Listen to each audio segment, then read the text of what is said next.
Tuhan Yesus itu luar biasa mengasihi kita, melibatkan kita, membawa kita berkumpul kembali di tempat ini untuk kita sama-sama dapat memuji menyembah Tuhan.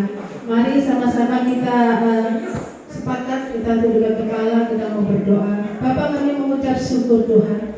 Terima kasih buat kasih anugerah Tuhan yang sungguh luar biasa dalam hidup kami. Terima kasih Tuhan, penyertaan-Mu sempurna, perlindungan-Mu sempurna Tuhan. Hingga malam hari ini kami boleh bersama-sama berkumpul Tuhan untuk memuji menyembah-Mu Tuhan, membawa segala kerinduan kami, membawa ucapan syukur kami. Ini kami anak-anak-Mu Tuhan Yesus. Ampuni segala dosa kesalahan kami Tuhan. Sucikan, kuduskan, layakkan kami di hadapan-Mu Tuhan Yesus. Kami rindu hadirat-Mu memenuhi gereja-Mu Tuhan. Kami rindu lawatan-Mu ya Bapa. Terima kasih Tuhan, terima kasih. Kami menyerahkan ibadah kami ke dalam tangan-Mu Tuhan. Dari awal, pertengahan hingga akhirnya Tuhan beracara ya Bapa. Sembunyikan kami di balik salib ya Bapa. Terima kasih Tuhan. Segala kuasa-kuasa yang mengganggu konsentrasi kami, yang mengganggu ibadah kami Tuhan, kami sepakat, kami patahkan, kami hancurkan di dalam nama Tuhan Yesus. Terima kasih Bapa. Terima kasih, kami mengucap syukur ya Tuhan. Terima kasih Tuhan Yesus.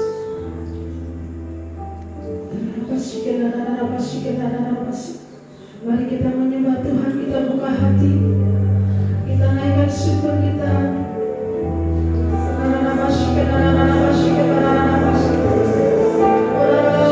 Tuhan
Biarkan Tuhan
berkata-kata bagi setiap kami.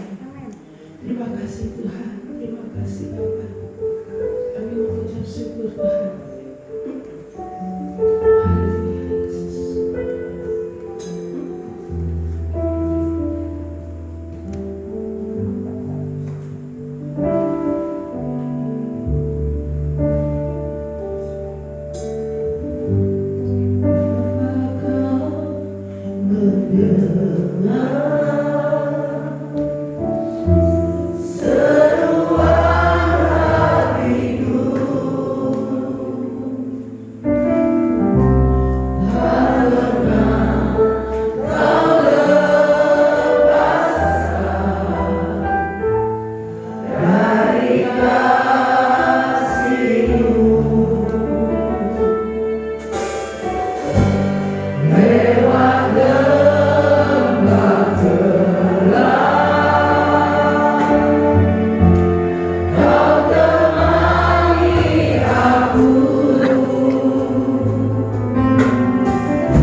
naikkan di hadapan-Mu.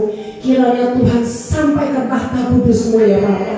Mari Roh Kudus urapi setiap kami lebih lagi, biar kedahsyatan Tuhan terjadi di kami ya Bapa. Mari Roh Kudus terami hati kami, roh kami lebih lagi ya Bapa. Ini waktu Engkau berbicara Tuhan buat setiap kami. Sampaikan isi hati-Mu Bapa. Urapi hamba-Mu yang tidak ada apa-apanya ini Tuhan. Dengan segenap hati, segenap jiwa, segenap kekuatan, bahkan segenap akal budi. Penuhi Tuhan dengan Roh-Mu. Berbicara Tuhan sampai dari isi hati-Mu, biar setiap firman-Mu benar-benar membawa terobosan dalam kehidupan kami. Di dalam nama Tuhan Yesus, orang siapa dengar firman katakan amin. Di dalam nama bagi Tuhan. Ya, shalom Bapak Ibu terkasih. Shalom, terima kasih waktu dan kesempatannya. Ya, saya permisi, anak saya boleh di posisi buat ya? Ya, silakan. Oke. Saudara terkasih, saya perkenalkan, saya Ibu Winda Larasati, saya adik dari Ibu Dian Puspasari. Saudara terkasih, saya sudah berumah tangga, saya punya 3 putra, 1 putri, 1 menantu dan cucu mau 2. Ini putra kami yang kedua. Saya bersama pekerja-pekerja saya di sini. Nah, saudara, kami dari Ministry Nafiri Elohim, saudara, dan pergerakan kami adalah pemulihan keluarga, membangkitkan generasi untuk berdoa berjaga bagi bangsa. Nah, itu sekilas kami, saudara. Yuk kita akan sama-sama buka di dalam 1 Korintus pasal yang ke-15. Saudara, tema malam hari tentang pergaulan yang menentukan kehidupan. Ya, kebiasaan yang baik dalam sekejap dapat dirusakkan dengan pergaulan yang buruk. Ya, pergaulan yang baik dalam sekejap bisa dirusak oleh karena pergaulan yang buruk. Kita baca dalam 1 Korintus 15 ayat ke-33, demikian firman Tuhan. Janganlah sesat kamu.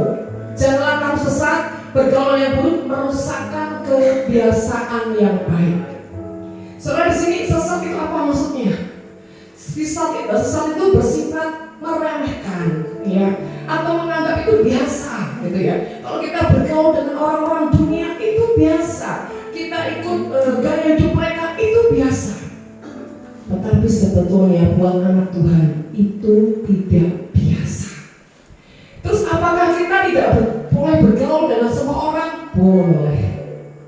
Tetapi saudara, kita harus punya tujuan kepada dan di mana kita bergaul.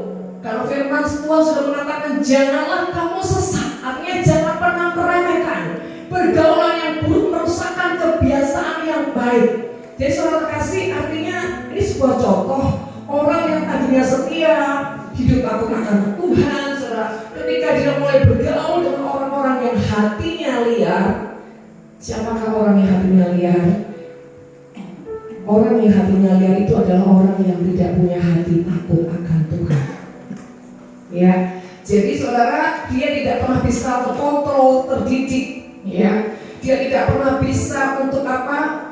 Dibawa kepada kehidupan yang benar. Nah, kalau tadinya mungkin seorang anak muda yang tadinya setia, hidup takut akan Tuhan, tapi ketika dia bergaul dengan orang-orang yang tidak takut akan Tuhan, yang hatinya liar, maka berjalannya waktu, kalau orang tersebut tidak menjaga hatinya, maka pengaruh buruk itu akan membuat hatinya bergeser dan mulai kompromi. Saudara yang terkasih dalam nama Tuhan, kesetiaan manusia itu tidak pernah bisa dijamin. Siapapun tidak pernah bisa menjamin kesetiaan dirinya sendiri. Betul saudara? Bahkan seorang hamba yang diurapi sekalipun, dia tidak pernah bisa menjamin dirinya sendiri akan terus hidup setia sampai akhir. Jadi saudara, yang bisa menentukan itu siapa dan apa? Pertama adalah sebuah keputusan untuk menjadi pribadi yang harus setia sampai akhir. Yang kedua adalah pertolongan daripada Roh Kudus. Jadi saudara, sebuah keputusan saja kalau tidak bersinergi dengan Roh Kudus nggak bisa, karena kekuatannya itu ada pada Roh Tuhan. Saudara terkasih, pada saat saya usia 17 tahun saya kenal Tuhan, saya tinggalkan semua kegiatan saya Saya tinggalkan semua hobi-hobi saya dan seketika itu saya ikut Tuhan. Bahkan sampai pada saat masuk dalam pernikahan pun bukan keinginan saya, bukan selera saya, tapi keinginan, keputusan dan kemauan Tuhan. Sehingga mau nggak mau saya harus menikah dengan yang sejujurnya orang yang nggak level sebenarnya dengan selera saya. Saudara kasih, itulah yang dikatakan persembahan di mezbah Tuhan, di mana hati kita, kehendak kita mau letakkan sebagai persembahan yang menyenangkan Tuhan. Dan bukan hanya seperti itu, saudara, tapi ada proses perjalanan yang tidak pernah mudah. Saudara kasih, di mana ketika saya menikah dengan suami, saudara, itu bertolak belakang, sifat karakternya bertolak belakang. Ya saudara, suami saya adalah orang yang pendiam, saudara, yang tidak bisa humoris, bahkan pelit banget, saudara. Pelit, bahkan dingin beku, waduh, komplit, saudara, pokoknya. Ya, usia kami jauh lebih, dia sudah 10 tahun lebih tua dari saya. Jadi pada saat saya lucunya, pada saat saya kasih undangan ke teman-teman saya, bilang gini, waktu itu calon suami saya ada di luar, dia bilang gini, San, itu om kamu suruh masuk. Saya bilang, om jidat lu, saya bilang gitu ya, itu calon saya gitu ya. Wah, hatinya saya tuh bukan sakitnya sini, hancurnya di sini. Dan saudara kasih, pada saat saya menikah, saudara, semua teman-teman saya seperti menertawakan saya. Saudara, kelihatannya begini, dulu waktu saya belum kenal Tuhan, wah hidup ini happy, semau gue ya saudara ya. Dan saya ini orang yang tipe kalau telinga panas, sumbu pendek, saudara. Jadi kalau tersinggung sedikit, wah udah mau papak gitu saudara ya. Lu mau kuburan atau rumah sakit gitu saudara ya. Jadi saya ini dulu tukang preman saudara ya. Masih ada nama premannya? Enggak ya, pas sekali itu. Artinya orang yang suka berantem ya. Nah, orang yang suka bela orang, tapi bukan diam-diam bertengkar, enggak. Jadi suka dia bela orang, akhirnya jadi berantem, saudara ya. Karena saya setiap kali sering lihat bapak saya main pukul, main siksa, jadi itu seperti tertanam di roh saya. Waduh, enak juga yang main pukul, main siksa ya. Nah, saya terkasih ketika saya ketemu Tuhan, semua itu benar-benar Tuhan habiskan, Tuhan lucuki semua. Sampai ujungnya saya masuk dalam pernikahan. Dan sepertinya saudara, ketika saya masuk dalam pernikahan, seperti saya diasingkan dari semua orang-orang yang benar-benar saya kasihi. Dan saudara, mulailah saya menjadi orang yang hidupnya itu hanya Tuhan, Tuhan, dan Tuhan. Sampai satu kali suami saya ini kesel gitu ya, karena saya satu hari bisa doa itu 7 jam, 10 jam, saudara, bisa lebih, bahkan bisa seharian gak keluar kamar hanya cari hadirat Tuhan. Sampai satu kali suami saya bilang ini, kalau kamu doa terus ya, gak kerja juga uang bukannya jatuh dari surga langsung turun ke bumi. Entah kenapa saya bilang ini, satu kali kamu akan lihat uang dari surga akan turun ke bumi. Saudara, ini ngomongnya cuma bercandaan tapi menjadi kenyataan. Satu kali saudara, Tuhan benar-benar gulung kerjaan suami saya. Habis bisnis, bukan cuma habis dibuatnya dia trauma. Karena selama ini dia merasa kalau gua nggak kerja juga nggak ada duit. Nah saudara, tapi bukan berarti ini berlaku sama orang yang malas kerja. No. Nanti dengerin. Enggak sama. Kasusnya ini orang sombong. Orang sombong yang mengandalkan kekuatannya, kepintarannya, dan otaknya. Dan di situ Tuhan menunjukkan betapa kekuatan, kepintaranmu, keseniasanmu, bahkan kesarjanaanmu itu gak laku. Satu kali Tuhan, benar-benar Tuhan, membuat satu rekayasa Tuhan. Dan ujungnya suami saya ini sudah trauma, gak bisa bangkit. Karena selalu ketika mau bangkit, ketika saya menjadi istri, ayo bangkit, ayo buka bisnis ini, buka dia. Enggak. Sampai saudara, ujungnya saya nyerah. Dan Tuhan cuma tersenyum, biarin saja, supaya dia melihat uang jatuh dari surga ke bumi. Sehingga saudara terkasih, Tuhan terus bawa saya naik sampai ke bangsa-bangsa. Dan suami saya melihat dia sama sekali nggak bisa bikin apa-apa, tapi Tuhan tidak membuat saya jadi orang yang lupa diri. Kalau di rumah saya tetap pelayan suami saya.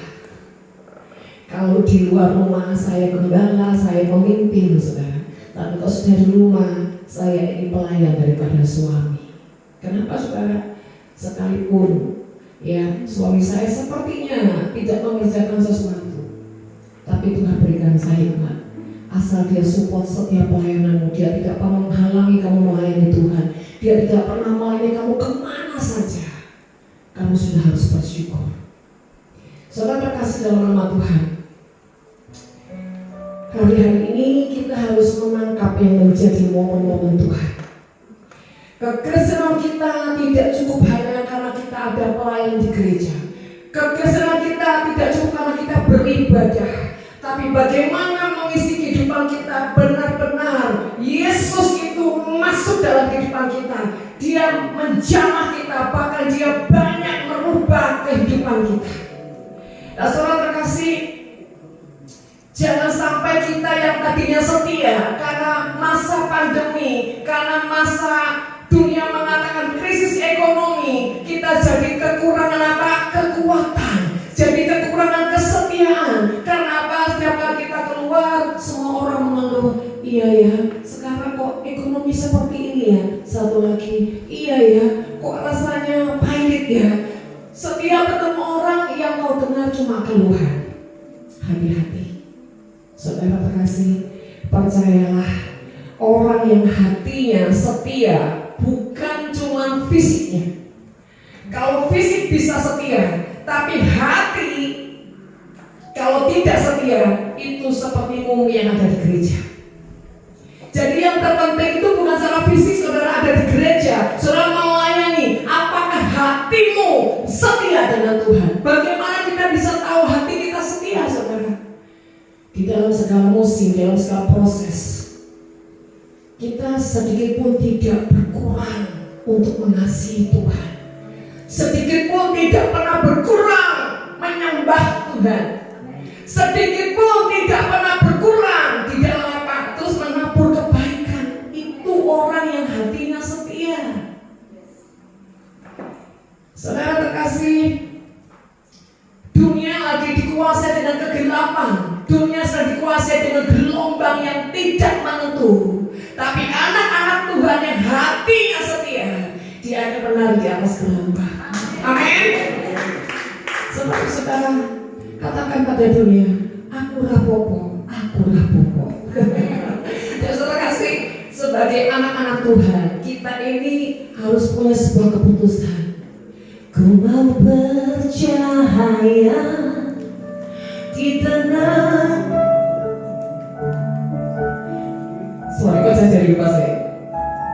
Terpancar terang kasih Tuhan, ku mau bercahaya, bermegah dalam gelap, menyaksikan kebaikan Tuhan,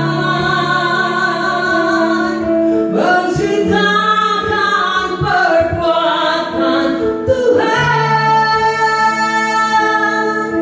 Ku rindu hidup selalu bercahaya bagi kemuliaan-Nya.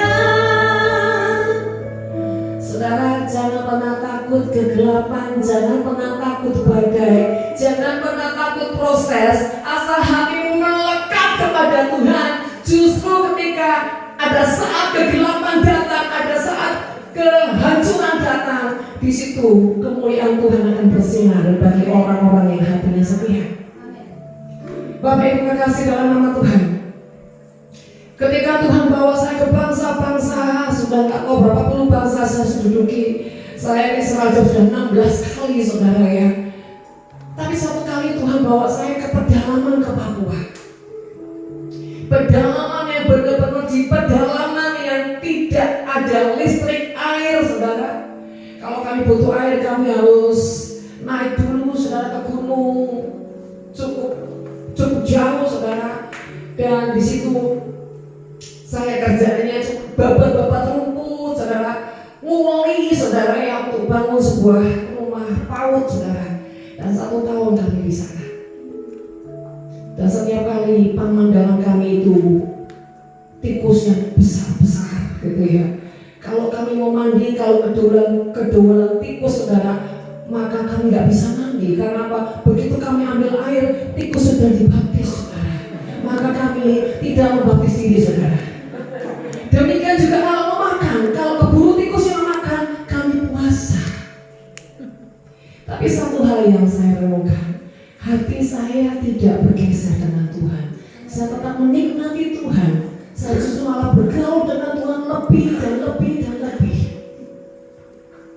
Belum cukup sampai di situ saudara. Satu kali Tuhan juga lempar saya ke pedalaman Kalimantan, di suku Dayak ini lebih ngeri lagi saudara. Setiap hari kamu harus berhadapan dengan parang saudara ya, berhadapan dengan pemabuk saudara. Setiap hari. Tapi satu hal yang saya renungkan juga, tidak ada ketakutan di dalam diri saya. Waktu kami ke Papua bukan rombongan saudara, cuma 2 orang perempuan. Saudara. Dan waktu saya ke Kalimantan, saya berangkat sendiri saudara.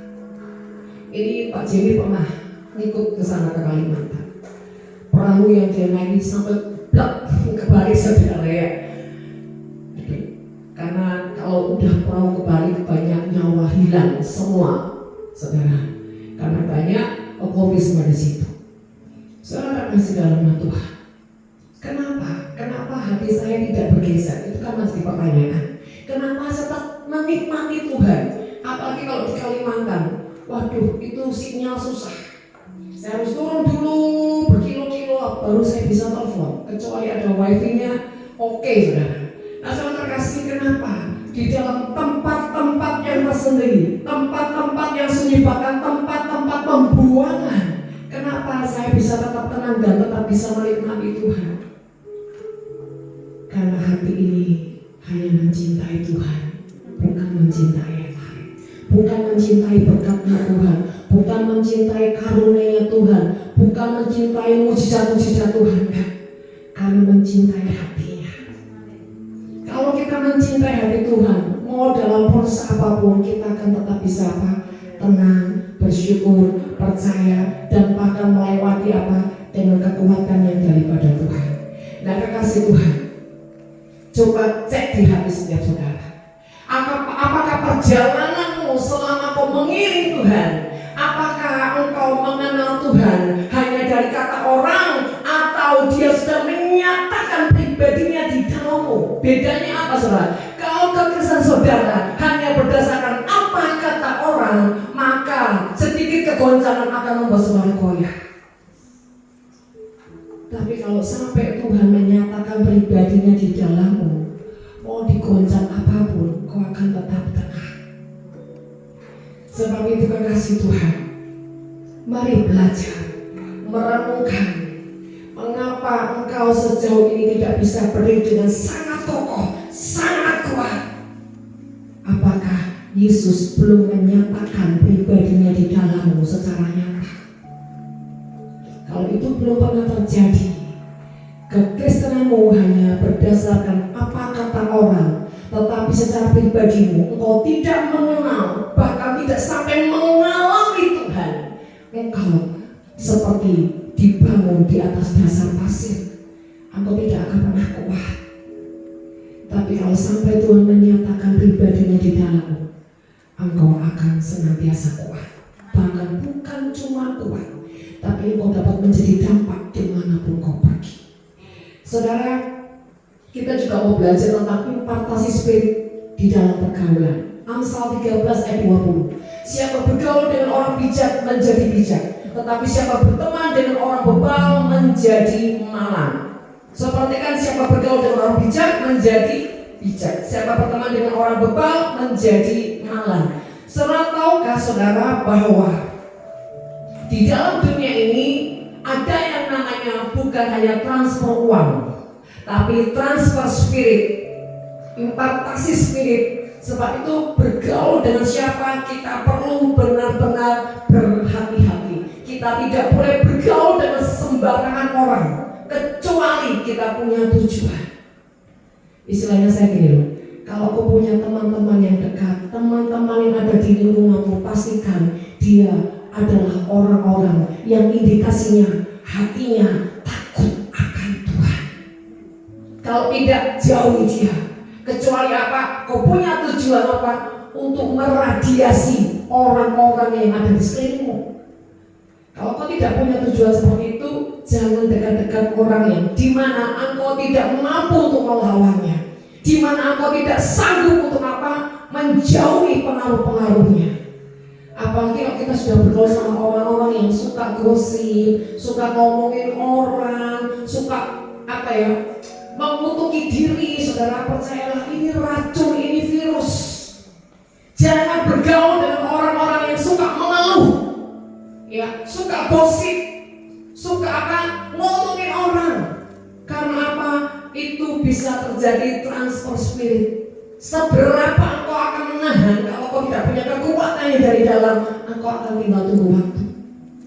Engkau akan jadi sama seperti itu. Jangan suka bergaul dengan orang-orang yang suka lihat situs-situs porno. Engkau tinggal tunggu waktu kapan engkau akan terimpartasi. Jadi Bapak Ibu Saudara kasih, kita ini harus dengan penuh kesadaran mencari Tuhan dan mengejar hadiratnya di setiap waktu. Saudara, saya dari kemarin Tuhan bilang, matikan handphone selama 3 hari. Aku gak mau kamu terganggu sama yang lain. Aku mau kamu hanya ngobrol sama aku. Jadi dari kemarin saya sudah matikan handphone, sampai besok mungkin entah sampai kapan. Saudara, kalau Tuhan sudah seperti itu, saya ikuti. Bahkan saya punya kebiasaan kalau nanti dalam pelayanan saya tidak berkomunikasi dengan handphone. Saya duduk diam mencari wajah Tuhan. Saya duduk diam menanti-nantikan Tuhan. Saya ngobrol dengan Tuhan. Benar-benar saya menyiapkan hati untuk Tuhan. Karena itulah tugas seorang pelayan. Kita nggak bisa melayani Tuhan dengan kebiasaan kok. Aku sudah ngerti. Biasanya begini, nggak bisa. Rohmu tidak pernah diperbaharui karena apa? Kau tidak mencari kehendak Tuhan. Saudara, orang yang melayani Tuhan harus selalu bergaul dengan Tuhan, dengar-dengaran akan suara Tuhan, bahkan ikuti iramanya Tuhan. Kalau saya boleh ngomong jujur, suka nggak dengan kejujuran? Nah ini kadang-kadang saya kalau diundang itu rada takut kalau orang nggak siap dengan kejujuran Tuhan. Di sini siap nggak? Kalau nggak siap saya tak turun. Karena saya lebih suka menyampaikan isi hati Tuhan daripada membuat telinga yang enak didengar. Ya, saya tanya pemusik-pemusik, adakah kau punya hubungan dengan Tuhan? Saya tidak melihat pemusik yang punya hubungan dengan Tuhan. Mohon maaf, gak bisa. Kau melayani Tuhan, kalau kau gak punya hubungan dengan Tuhan, siapa yang kau layani? Saudara, setiap pelayanan kita itu seperti membawa korban di hadapan Tuhan, membawa korban yang diletakkan di mezbahnya Tuhan. Bagaimana mungkin kita nggak bergaul dengan Tuhan, saudara? Yang kedua, kalau saudara hanya melakukan sekedar kemampuan, sekedar kebiasaan, maka di roh ini akan mengalami sebuah kekosongan. Tidak ada Tuhan. Ini yang mengerikan.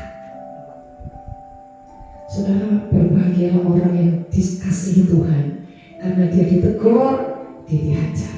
Daripada dibiarin sampai dia ujungnya Tuhan bilang gini, aku tidak mengenal engkau hai si pembuat kejahatan. Bapak Ibu kekasih dalam nama Tuhan, sebetulnya undang ini sangat mendadak ya. Dan sebetulnya saya sempat ketemu sama kakak saya waktu orang tua saya meninggal. Saya tuh sampai, saya ngomong ke anak saya, Cik, ada nggak? Ya sudah, tidak ada mami. Jadi saya ini mau nolak itu tidak bisa. Jadi sempat saya ini bernegosiasi sama Tuhan. Walaupun saya ini jalan-jalan, tapi hati saya, Tuhan ini apa? Kalau sampai di rumah saya bawa dalam doa, dan ujungnya chattingnya datang lagi. Gimana Bu Pendeta? Padahal kakak saya yang manggil saya pendeta. Saya tanya Tuhan ini ya apa? Tuhan bilang, ya udah, cancel yang lain, kamu masuk di sini. Tapi saudara, apa yang saya tangkap saudara? Berarti kalau sampai Tuhan memberikan keputusan seperti itu, Tuhan terlalu mencintai saudara di tempat ini. Sehingga yang dua ini saya cancel. Wah, cicak doanya mulai keluar saudara. Kami sudah nunggu ibu 1 tahun, sudah nunggu 2 tahun, ujungnya di cancel, ibu tidak bertanggung jawab, bla bla bla bla. Diam. Saya cuma diam.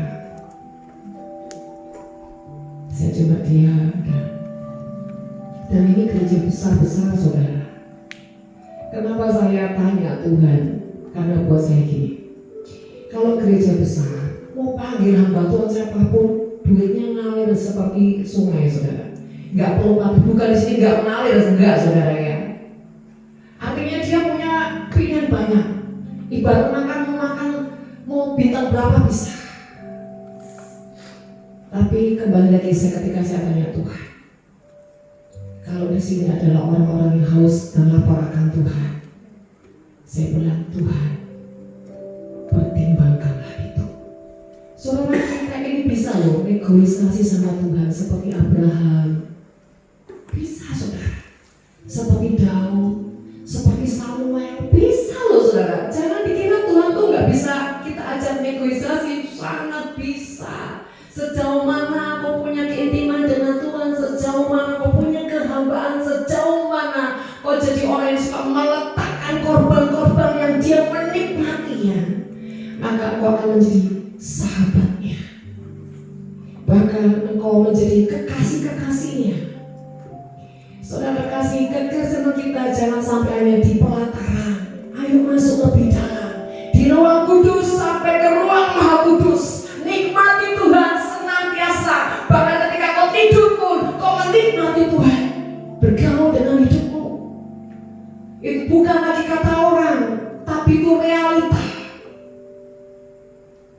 Saudara terkasih dalam Tuhan, sebab itu perhatikan kepada siapa kita bergaul.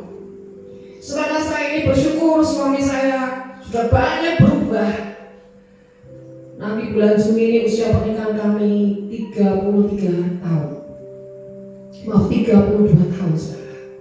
27 tahun saya benar-benar bayar harga untuk bagaimana mengambil hati suami, melayani dia.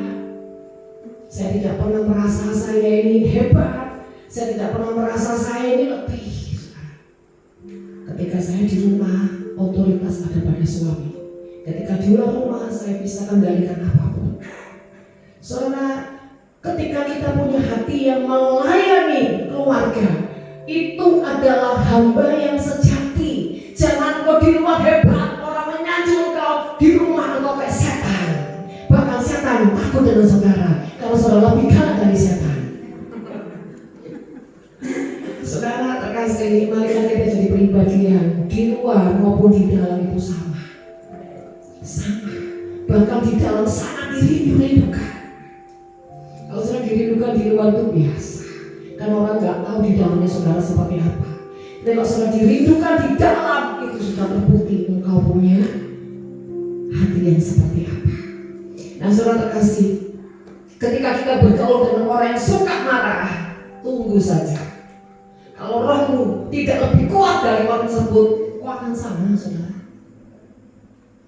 Kalau kau bergaul dengan orang-orang yang suka mengeluh, tunggu saja. Kalau kau tidak lebih kuat dari orang itu, lama-lama kau akan jadi kembar rohnya saudara. Ya, saudara kasih hati-hati kepada siapa kita bergaul. Kecuali yang saya katakan tadi, kita punya tujuan. Bapak Ibu terkasih, saya tidak pernah membedakan bergaul dengan siapapun. Bahkan saya tidak pernah membeda-bedakan di mana kemana saya harus melayani Tuhan.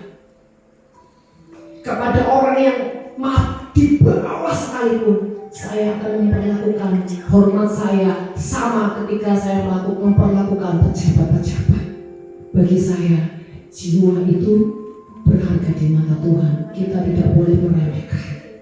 Pelayanan itu adalah sebuah pengabdian dan kemuliaan. Kita tidak boleh memandang pelayanan, bahkan tidak boleh mengkotak-kotakan pelayanan. Satu kali juga kami adalah orang yang pernah ditolak dari gereja-gereja. Entah kenapa saudara ya, saya ini merasa tidak punya kelebihan. Tapi banyak ketika saya di WL, saya di boykot. Ketika saya main-main, waduh saudara. Tapi ketika sampai semua divisi ditutup, saya orang yang tidak pernah membuat hati saya sakit hati. Saya tanya Tuhan, ini ditutup, mau ngapain ya Tuhan ya? Tapi jujur, saya tidak sakit hati.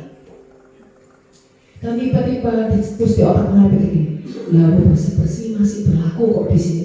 Selama 4 tahun loh, saya membabukan diri di sebuah gereja yang cukup besar.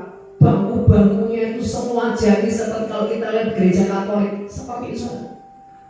Dan setiap kali saya bersihkan gereja itu 4 jam saya sama menyembah Tuhan. 1 minggu bisa 5 kali saya membersihkan gereja. Saya naik ke atas jendela tinggi-tinggi, saya naik tangga, saya bersihin kabel-kabel semua saya bersihin. 4-5 jam saya nyembah kok sudah, saya bersih kok sudah. Saya duduk di bawah mimbar. Saya bilang, Tuhan, saya sudah selesai. Dan saudara tahu nggak? Di situ Tuhan selalu datang ngobrol sama saya. Justru saya ketemu Tuhan ketika saya ada di tempat-tempat yang rendah. Satu kali juga di sebuah KKR besar, gereja besar, 700 jiwa. Tiba-tiba saya mau naik, dia bilang gini koordinatornya, Win, bukan kamu yang dipujian, coba kamu turun saja. Itu didengar sama semua orang.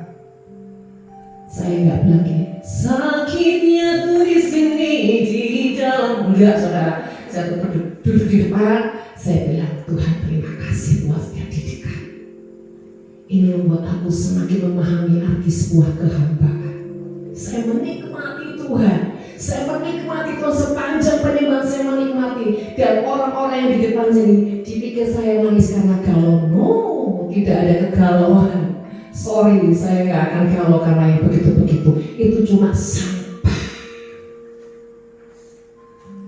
Dan saudara terkasih, ternyata dibalik semua itu 2 hari kemudian Tuhan promosi saya lewat sebuah perusahaan. Saya tiba-tiba dipanggil sebuah pemimpin perusahaan yang besar yang punya gereja itu saudara.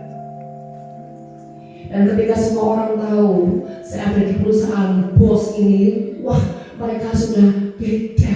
Oh Win, shalom. Aduh saudara, lidah-lidah kucing saudara ya mulai bertaburan kemana-mana. 3 bulan kemudian saya tadi yang karyawan biasa, tiba-tiba saya diangkat jadi JM saudara. Wow, mereka tambah angkat topi saudara. Tapi di situ Tuhan mengajarkan kepada saya betapa banyaknya penjilat-penjilat di dalam gereja. Saudara, banyak hal didikan Tuhan yang saya alami dalam hidup ini. Bahkan ketika saya mengalami kali direndahkan, saya tidak merasa direndahkan. Setiap kali mengalami yang namanya direndahkan, saya tahu di balik itu ada sesuatu yang ilahi. Jadi saudara kasih, kembali lagi, selama ini kita bergaul dengan siapa? Bahkan orang yang seringkali mengatakan, saya ini sedang mengisolasi hidup saya dengan Tuhan. Suka doa, suka nyembah, baca firman, tapi karakternya gak berubah. Nah saya bingung tuh ketemu setan atau ketemu Tuhan. Loh kalau orang suka main diri sama Tuhan, suka nyembah, baca firman, harusnya unsur yang keluar adalah sesuatu yang ilahi. Iya toh saudara? Iya. Makanya saudara, kita nggak boleh gampang-gampang pakai label hamba Tuhan. Ngeri. Hamba Tuhan kalau tidak ada punya kehambaan, tidak ada kesejatian, itu hamba setan. Nggak ada yang di sini? Antar-antar senang-senang. Justru saudara, saya harus terus mengingatkan di otak saya, hamba Tuhan loh ya, hamba Tuhan. Saya harus mendidik diri saya sendiri untuk selalu rendah hati. tidak merasa bisa, tidak merasa hebat, tidak merasa kemana-mana. Semua itu dari Tuhan untuk Tuhan. Bahkan saudara, kalau saya sudah ke Papua, tugas saya itu masak. Dari pagi sampai sore, sampai malam jam 7 saya masak. Sekali masak itu beras saudara, sekali masak satu hari ya 25 kilo. Sekali masak bakmi saudara, 5 bal itu masak jadi 2, jadi 3. Benar-benar membabukan diri. Loh, kalau ke kota kan saya enak, tapi saya kenapa lebih menikmati saya di pedalaman. Saya mandiin anak-anak yang itu semua kolenan tuh nana-nana yang waduh meletus-meletus saudara. Itu nananya satu kaki itu meletus-meletus di tangan, di kaki, borok-borok. Kenapa? Justru ketika saya melihat hal seperti itu, saya selalu katakan nama Tuhan, hidup ini adalah kesempatan. Hidup ini untuk melayani Tuhan. Jangan sia-siakan waktu yang Tuhan beri. Hidup ini harus jadi berkat. Oh Tuhan, pakailah hidupku selagi aku masih kuat. Bila saatnya nanti ku tak percaya lagi, hidup ini sudah jadi berkat. Dan setiap kali pengeluaran saya itu 2 juta untuk belanja ke kota setiap hari. Kalau saya 1 bulan di sana, tinggal kalikan 1 bulan kali 30 kali 2 juta. Nanti malam saya kumpulin mereka, persekutuan mereka, pelepasan semua. Bahkan saya ini juga mencuci baju-baju full temper. Kenapa? Kenapa saya lakukan itu? Buat saya menyadari kehambaan itu harus terus ditingkatkan. Dan itu kesempatan. Hari-hari ini mereka sedang teriak-teriak, "Tante, kami kekeringan rohani." Mereka teriak-teriak semua. Saya bilang, kalian berdoa ya. Kalau Tuhan suruh, saya pasti datang. Kalau Tuhan gak suruh, saya gak berani melangkah. Saudara, pelayanan kita bukan ditentukan maunya kita, tapi maunya Tuhan. Pelayanan kita bukan ditentukan caranya kita, tapi caranya Tuhan. Sebab itu kita harus berpaut dengan Tuhan. Kita gak bisa melayani Tuhan semau-mau kita, pakai cara kita, kebiasaan kita.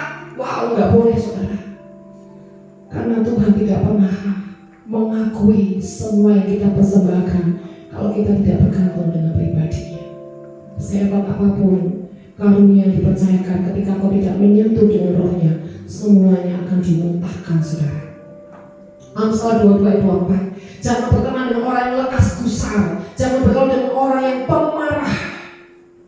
Saudara, orang yang pemarah, orang yang tidak bisa tenang, jangan bergaul dengan pribadi yang seperti ini, karena dia akan mudah meradiasi hidup saudara.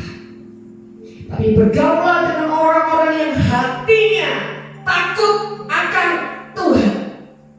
Kalau hatimu takut akan Tuhan, apapun yang Tuhan izinkan terjadi, gak ada komplain, gak ada kecewa, gak ada marah. Karena kau tahu itu seizin Tuhan mendatangkan kebaikan.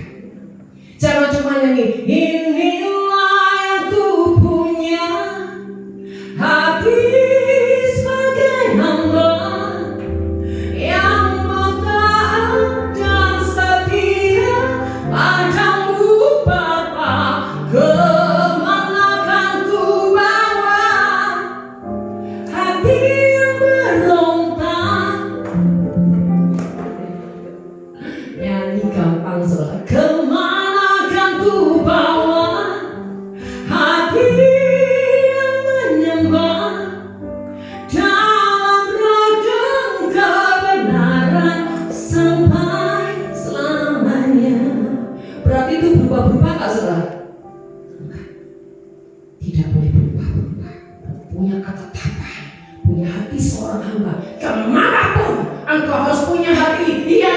menyembah Tuhan, bukan komplain dengan Tuhan, bukan marah dengan Tuhan, bukan kecewa dengan Tuhan. Siapakah engkau berani komplain dengan Tuhan?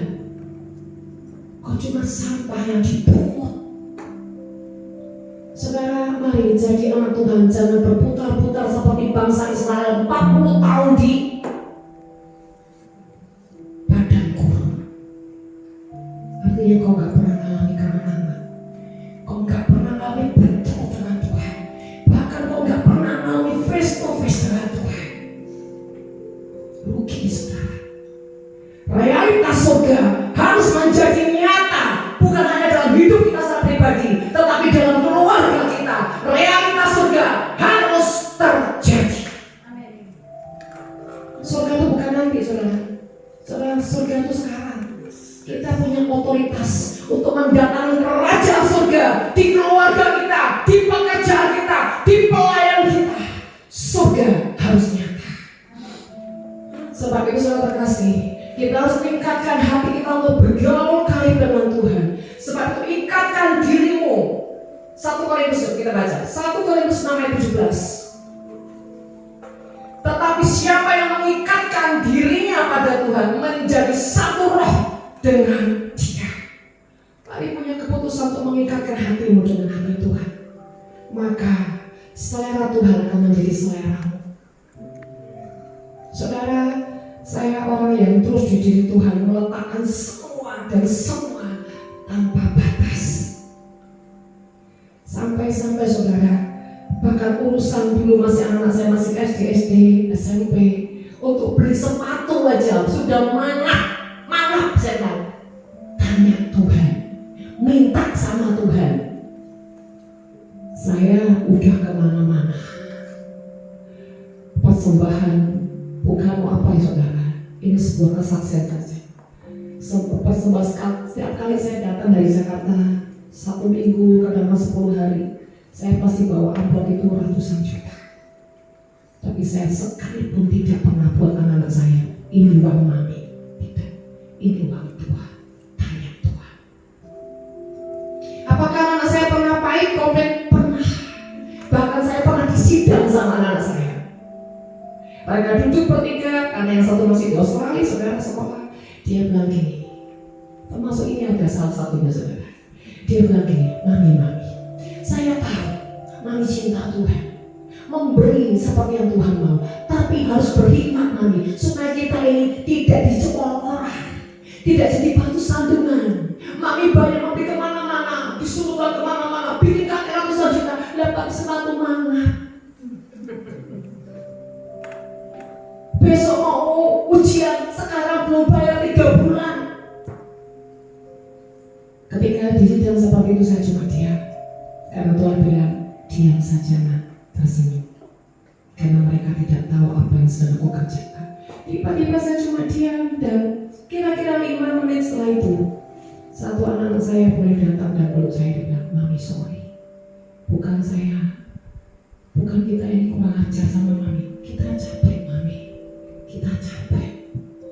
Saya peluk mereka satu-satu, saya bilang, hari ini kamu tidak tahu apa yang akan Tuhan kerjakan ke depan untuk kalian. Satu hal, belajar jadi bendahara yang bisa dipercaya Tuhan. 1 sen pun harus kamu perhitungkan, 1 sen pun harus kamu pertanggungjawabkan. Dan singkat cerita, berjalannya waktu, mereka belajar bagaimana mengandalkan Tuhan. Sampai anak saya pengen iPad, pengen handphone, bahkan yang Apple pun, ketika cuma dalam batin Tuhan, pengen punya tab, pengen punya handphone Apple. Saudara tahu gak? Tuhan kirim. Bahkan anak saya untuk bayar kuliah, Tuhan kirim. Kenapa? Tuhan ingin anak-anak saya mengalami pribadinya. Bukan dia tidak mampu, tapi bagaimana mendidik mereka untuk cari Tuhan, mengalami Tuhan secara pribadi. Kita bisa saja sebagai orang tua kasih, tapi kalau mereka tidak dilatih, tidak dididik dan sendiri mungkin, bagaimana mereka akan kenal Tuhan? Gak mungkin. Yang kedua, Tuhan ajarkan kepada mereka, hidupmu tuh harus menjadi pribadi yang mau berbagi, mengutamakan yang lain.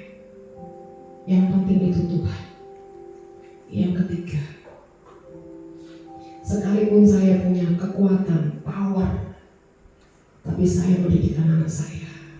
Apapun itu harus menjadi kehendak Tuhan yang kita prioritaskan. Saudara terkasih, memang tidak mudah perjalanan itu, tapi tergantung kita punya keputusan. Baru-baru ini kami bikin KKR di Geraha Unesa, di mana kami harus menjemput hamba Tuhan daerah-daerah. Dana yang dibutuhkan sekitar 650 juta. Kami siapkan hanya 2 minggu persiapan KKR. Tapi Tuhan begitu ajaib. Kami punya visi menyelesaikan 12 provinsi untuk Indonesia menyembah. Dan setiap provinsi harus 5.000 targetnya. Kami bukan bilangan orang-orang yang banyak, hanya bilangan orang mungkin 12-15 orang, tidak terlalu banyak.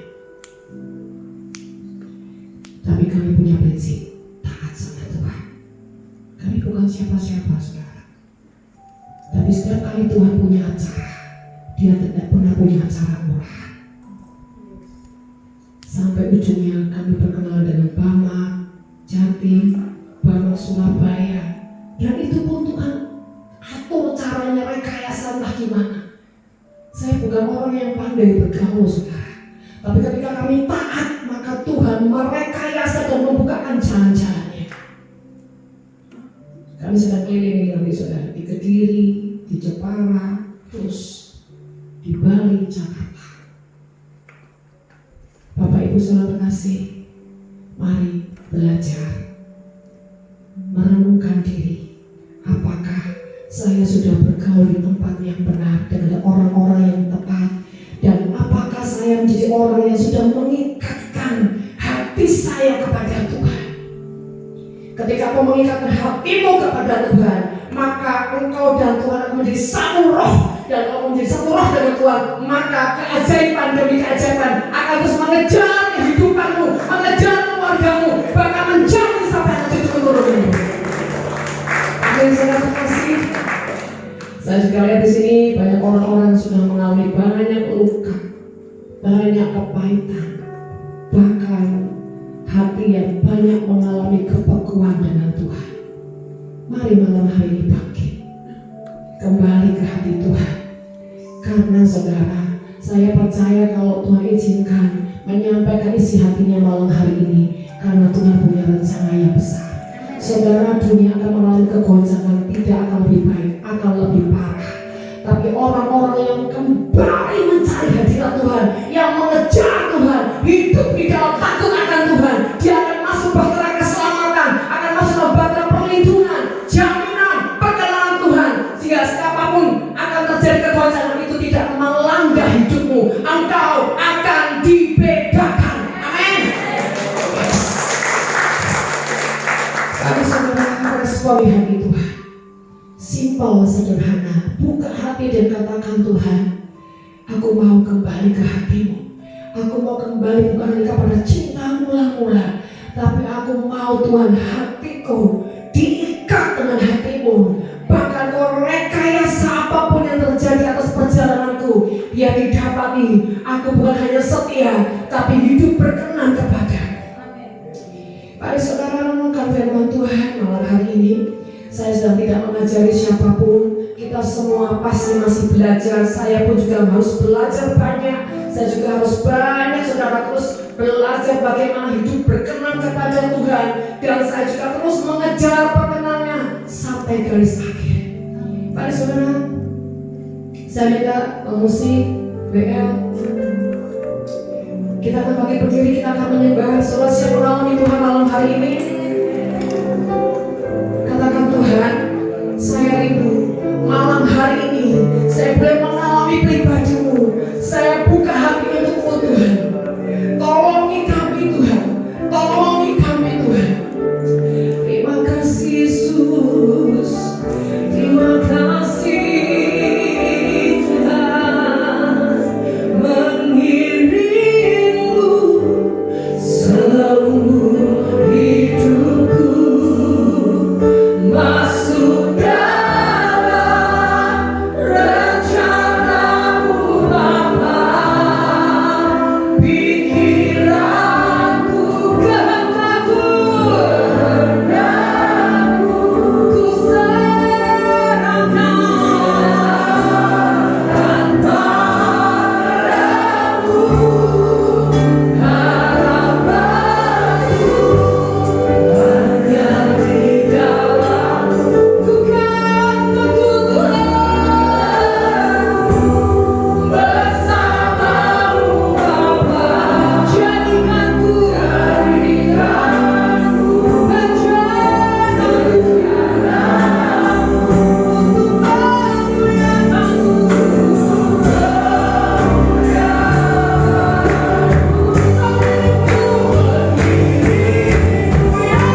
isi hatinya lewat dia bermazmur bagimu. Mungkin saudara heran, kok Tuhan bermazmur bagi